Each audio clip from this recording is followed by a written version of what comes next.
ইরানের সর্বোচ্চ ধর্মীয় নেতা আয়াতুল্লাহ আলী খামেনেই নিহত হয়েছেন। আমেরিকা এবং ইসরায়েলের যৌথ হামলায় তার মৃত্যু হয়েছে বলে নিশ্চিত করল তেহরানও। দেশজুড়ে ৪০ দিনের সরকারি শোক ঘোষণা করা হয়েছে। ইরানের সর্বোচ্চ ধর্মীয় নেতা আয়াতুল্লাহ আলী খামেনেই নিহত হয়েছেন। আমেরিকা এবং ইসরায়েলের যৌথ হামলায় তার মৃত্যু হয়েছে বলে নিশ্চিত করল তেহরানও।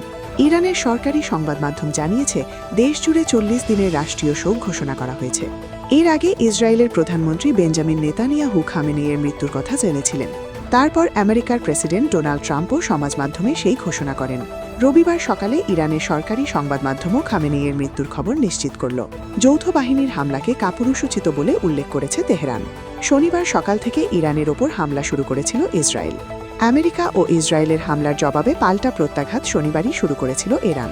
শুধু ইসরায়েল নয়, পশ্চিম এশিয়ার যে সমস্ত দেশে মার্কিন সেনাঘাঁটি রয়েছে সেই দেশগুলিতে হামলা চালানো হয়।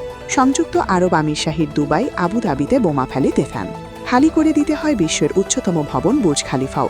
কাতারের দোহা এবং সৌদি আরবের রিয়াদেও ইরান হামলা চালিয়েছে বলে খবর। সমগ্র পশ্চিম এশিয়া জুড়ে এখনও রয়েছে যুদ্ধের আবহ।